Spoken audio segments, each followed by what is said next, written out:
MLA இப்ப போற ஒரு திட்டத்தை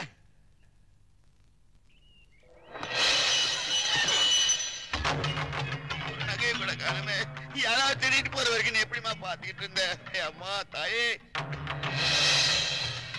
நீதான் என்ன காப்பாத்தணும். பதட்டப்படாதீங்க மாமா, என்ன விஷயம்னு சொல்லுங்க. காலையில போய் கோயில திறந்த பூட்ட அப்படியே இருக்கு. அம்பா நகைகளை காணும். நகையை காணுமா?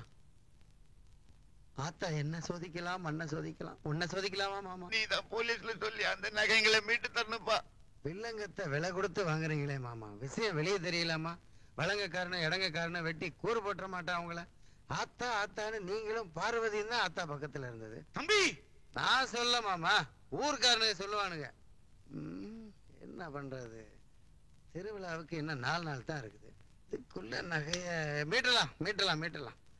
ஆனா மாமா, இந்த விஷயம் நம்ம 2 பேருக்குள்ளதான் இருக்கணும், யாருக்கும் தெரியக்கூடாது. நான் உன்னைத்தான் நம்பி இருக்கேன். கதவை உடைக்கிற வரைக்கும் என்னடா கண்டு பண்ணிட்டு இருந்த? ஏமனே தமிழஸ்பைன் எங்க? தெரியாது.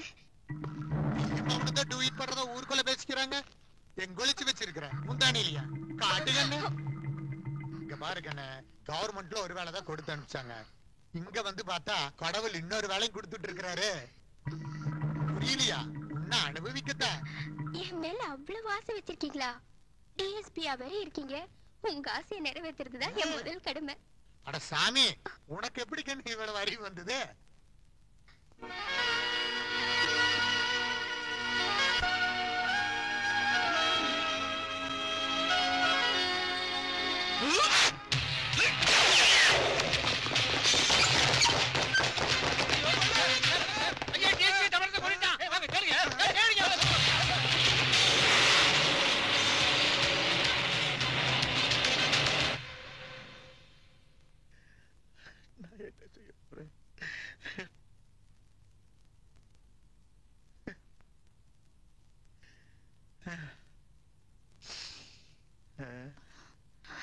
அப்பா அருச்சி, அழாதீங்கப்பா, சாப்பிடுங்கப்பா. அருச்சி, ஆத்தாக்கு தெரியாம நகை எங்க போயிடும், நிச்சயமா கிடைச்சிடும். சாப்பிடுங்கப்பா. 100 200 அம்மா, பல லட்சம். இந்த ஏழை எங்கம்மா போவேன்? ஒரு எறும்பு கூட நான் பாவம் பண்ணது இல்லையம்மா. அந்த ஆத்தா ஏமா என்ன எப்படி சோதிக்கிறான்? அப்பா, 1000 கண் கொண்டவப்பா ஆத்தா. அவகிட்ட நான் கேக்குறேன், கேக்குற விதத்துல கேட்டா பதில் சொல்லி ஆகணும்ப்பா. நிச்சயம் அவ பதில் சொல்லியே ஆகணும்.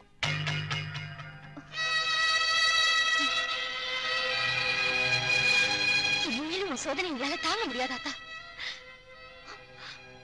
உன் சோதனை தாங்க முடியாது, அதுக்கு எங்களுக்கு சக்தி இல்ல. உன் சோதனை முடிச்சிட்டு எல்லாத்துக்கும் பதில் சொல்லு, இல்லைன்னா உயிரை எடுத்துக்க.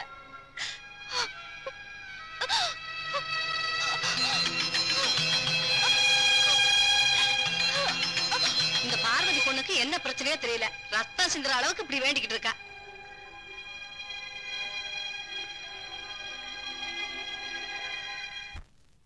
நீங்க இருக்கிறீங்கன்னு என் மனைவி சொன்னனால்தான் நானே அவளை விட்டு பிரிஞ்சேன். இப்ப அவளுக்கு ஒரு பிரச்சனைன்னு கேக்குறப்ப கஷ்டமா இருக்கையா. நீங்க தான் அவ பிரச்சனை எதுவா இருந்தாலும் தீர்த்து வைக்கணும். நாத்திகன்னு நீ சுயமரியாதையோட இருப்பேன்னு நினைச்சேன். நீ மாமல் மனசு மாதிரி இருக்கிறிய. உன் பொண்டாட்டிக்கு பிரச்சனை கடவுளை தீர்த்து வைன்னு என்கிட்ட வந்து நிக்கிறிய. நான் எப்படி தீர்த்து வைக்க முடியும்? இந்த உலகத்துல உன் பொண்டாட்டிக்கு மட்டும் பிரச்சனையா? இந்த உலகத்துல இருக்கிற கோடிக்கணக்கான ஜனங்களுக்கும் பிரச்சனை இருக்கு. அத்தனை பேர் என்னுடைய குழந்தைங்க. ஆனா அவங்க பிரச்சனை நான் எப்படி தீர்த்து வைக்க முடியும்? இந்த உலகத்துக்கு வந்ததுல இருந்து நான் பாக்குறேன், மனுஷனா கட்டின கோயில், அதுல மனுஷனா செஞ்சு வச்ச சிலை, மனுஷன் கண்டுபிடிச்ச கற்பூரம், அதோட மனுஷனே செஞ்ச மணி, அதை எடுத்து ஆட்டிட்டு மனுஷனே உருவாக்குற மந்திரத்தை சொல்லி கடவுளே இதை தீர்த்து வைன்னு சொன்னா நான் எப்படிப்பா தீர்த்து வைக்க முடியும்? இந்த உலகத்துல மனுஷனுக்கு என்னையா கொடுக்கல? ஆகாசத்தை கொடுத்தேன், நீரை கொடுத்தேன், நெருப்பை கொடுத்தேன், காத்தை கொடுத்தேன், ஏன் காய்கறிகளை கொடுத்தேன், மரவகைகளை கொடுத்தேன், இதையெல்லாம் ரசிக்க கண்ணை கொடுத்தேன், காதை கொடுத்தேன், மூக்கை கொடுத்தேன், உழைச்சி சம்பாதிக்கிற 2 கைகளை கொடுத்தேன். இதையெல்லாம் பயன்படுத்திருக்கோம். இதனால ஏதாவது பிரச்சனை வந்தா தீர்க்கிறது தான் மூளையவே கொடுத்தேன். அந்த மூளையை உபயோகப்படுத்துறதே கிடையாது. கடவுளே என் பிரச்சனை தீர்த்து வைன்னு நான் எப்படி தீர்க்க முடியும்? இப்போ 24 மணி நேரம் என்னையே நினைச்சிட்டு ஒரு பக்தன் நெல்லை கொண்டு போய் பாறையில் போட்டானா, அடடா இவன் நம்ம பக்தனாச்சே அப்படின்னு அந்த நெல்லை விளைவிக்கிறனா? உன்ன மாதிரி கடவுள் இல்ல இல்லன்னு சொல்லிட்டு ஒரு நாத்திகன் நெல்லை கொண்டு போய் வயல்ல போட்டானா இவன் எப்ப பார்த்தாலும் நம்மளை திட்டிட்டு இருக்கானே அப்படின்னு அந்த நெல்லை விளைவிக்காம தடுக்கிறனா? இல்லையே. அங்க விளைவிக்கிறதும் இல்ல, இங்க தடுக்கிறதும் இல்ல. இது பார், கடவுள் மனுஷனுக்கு பிரச்சனை உண்டாக்குறதும் இல்ல, மனுஷனால உண்டான பிரச்சனையை கடவுள் வந்து தீர்க்கிறதும் இல்ல. இவன் பிரச்சனை இவனே தீர்த்துட்டானா கடவுளுக்கே வேலை இல்ல ராஜா. அப்புறம் சும்மா கிடக்கிற கோயிலையெல்லாம் பாலிடெக்னிக் காலேஜ் மாத்தி படிக்க வச்சா அறிவாளியாவது உருவாவா? என்ன புரியுதா? புரிஞ்சுது.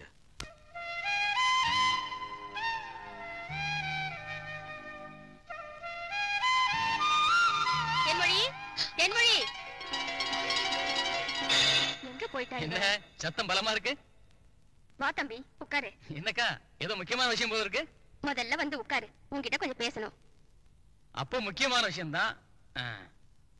வர்ற திருவிழாக்குள்ள உன் கல்யாணத்தை வச்சுக்கலான்னு இருக்கேன். இப்ப என்னக்கா அவசரம்? தேனு எனக்குன்னு பிறந்தவ தானே. இன்னும் கொஞ்ச நாளைக்கு சின்ன பொண்ணாவே சுத்திட்டு இருக்கட்டுமே. நான் சொல்றேன்னா அதுக்கு காரணம் இருக்கு தம்பி. என்னைக்காவது உன் பேச்ச நான் மீறி இருக்கேனா? ஐயரை பார்த்து கல்யாணத்துக்கு நாள் குறிச்சிடு. இந்த முனுசாமி வீட்டு வர போயிட்டு வந்துருக்கா. தேனு, நாங்க பேசிட்டு இருந்ததை கேட்டேல்ல? எப்படி நடக்கணுமோ அப்படி நடந்துக்க.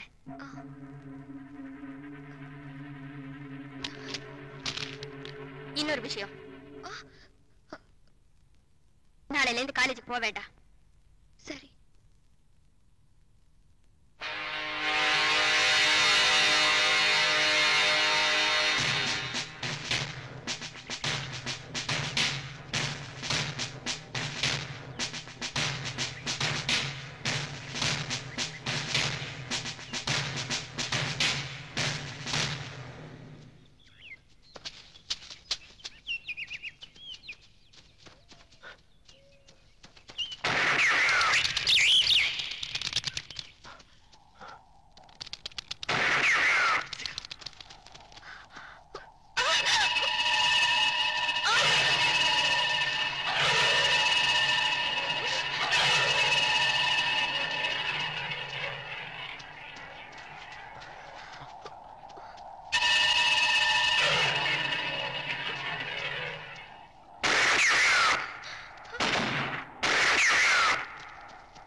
என்னப்பா மாடு மேய்ஞ்சிருச்சுன்னு பிடிச்சு கட்டி போட்டியாமே? வெட்டி போட்டிருப்பேன். விரோதத்தை வேற உயிர்கிட்ட காட்ட மாட்டான் இடங்கக்காரன். மாடு வேண்டாம், பணத்தை கட்டிட்டு ஓடிட்டு போ. இதோ பாரு பங்காளி ஜாதி பெருமைய. நம்ம மாடு மேய்ஞ்சா கட்டி போடுவானுங்களா, இவங்க பொண்ணுங்களே மேய விடுவானுங்களா? என்னடா உருமுறை? நீ கட்டிக்க போற பொண்ணு கம்மா கரையில கும்மால் அடிக்கிற போய் பாரு. அடவா பங்காளி வெட்டி பயலோட வீண் பேச்சு எதுக்கு? உன்னை நான் எவ்வளவு நேசிக்கிறேன் தெரியுமா தேனு? உன்னை என்னால அழ வச்சு பார்க்க முடியாது. என்ன கட்டிக்கிட்டா காலமெல்லாம் இந்த ஜாதி சண்டையில நீ கஷ்டம் தான் படணும். தயவு செஞ்சு நீ உன் மாமனை கட்டிக்கோ. நீ இல்லாத இன்பமான வாழ்க்கை கூட எனக்கு துன்பம் தான். உன்னோட இருக்கிற துன்பமான வாழ்க்கையும் எனக்கு இன்பம் தான் முத்து.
ஜாதி பொண்ணை இழுத்துட்டு போயிட்டானே பாவி பையன், என்ன போதும்.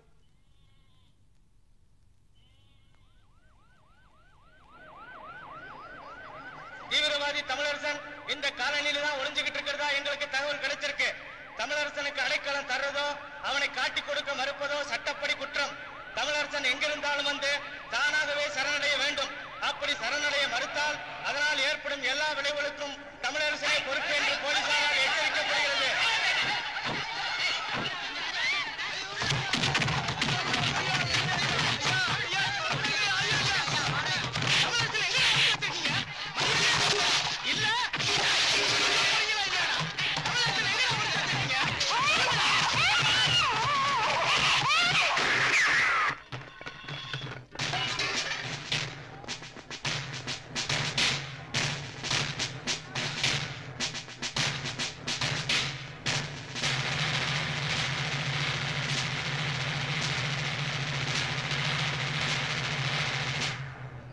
அப்பாவி ஜனங்களை அடிச்சு உங்களுக்கு ஆண்மையில நிரூபிச்சிட்டீங்கல்ல, கூட்டிட்டு போங்க.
சாவன கூட உன்னை பிரிய மாட்டேன்.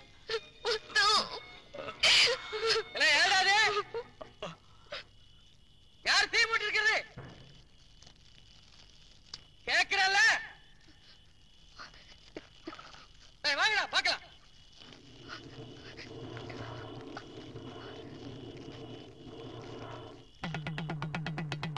நம்ம ஊர் கோழி திருவிழாவுக்கு காப்பு கட்டிட்டதால உள்ளூர்காரங்க யாரும் வெளியூர் போய் தங்க கூடாதுங்க.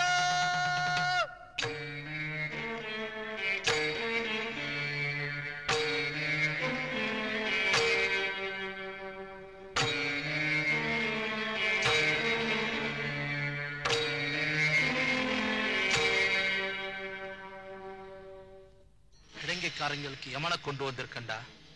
இந்த திருவிழாக்கு அப்புறம் இலங்கை ஜாதியில ஒருத்தம் கூட உயிரோட இருக்க கூடாது.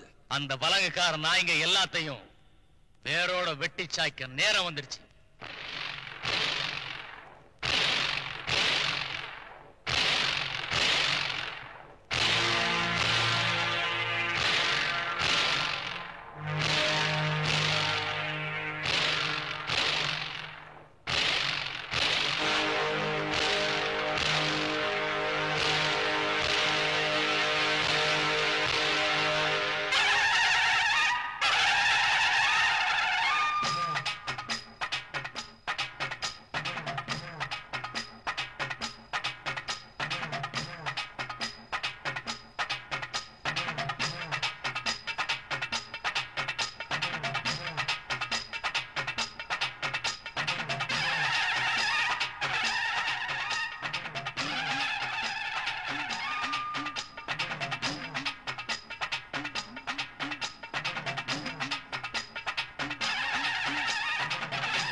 என்னடா சொன்ன?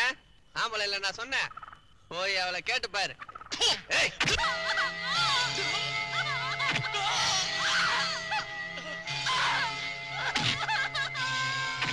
நாங்க யாருமே போலீஸ் இல்லடா, எல்லாம் ரவுடிங்கடா.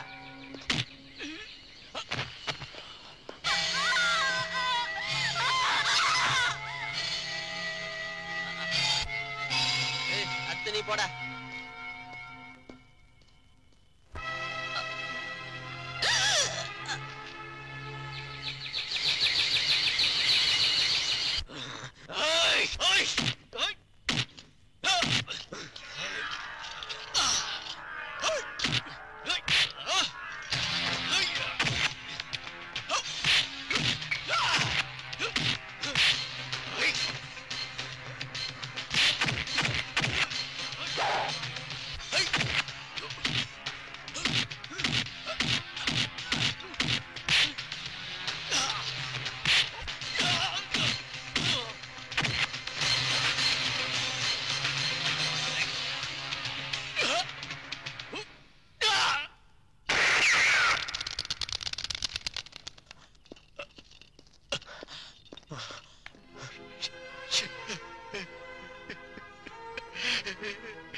மனுஷா, இவங்களுக்கு என்ன பிரச்சனை கேளு. எங்களை கொல்றதுக்கு ஒரு கூட்டமே துரத்திட்டு வருது. இங்க ஒளிஞ்சுக்கிறவங்களை காட்டி கொடுத்துறாதீங்கயா ப்ளீஸ். மனுஷா, உண்மையான அன்பு இங்க ஒளிஞ்சு ஒளிஞ்சுதான் வாழணுமா?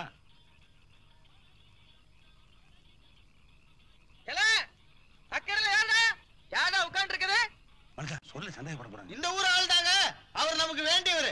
யாராச்சும் 2 பேர் வந்தாங்களா? இங்க யாரும் வரலீங்க. உண்மையை சொல்லுங்கடா, வெட்டி விடுவேன். யாரும் வரலங்க, கடவுள் மேல ஆணையிட்டு சொல்றேன். சரி சரி வாங்கடா, தெக்க போய் தேடுவோம். உணவு தேவைக்காக ஆடு மாடுகளை வெட்டுறீங்க, பரவாயில்ல. கோவம் வந்தா சக மனுஷனையே வெட்டுறீங்களாப்பா? ஐயா, ஒளிச்சு வச்சு தெரிஞ்சதுன்னு வச்சுங்க, உங்களையும் என்னையும் சேர்த்து வெட்டிடுவாங்க.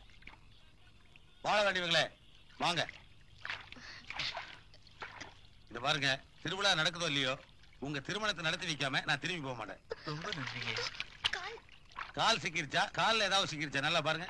ஐயா ஏதோ பையங்க. ஐயா இது கோயில் நகையா? இதான் பார்வதியோட பிரச்சனையா இருக்கும்.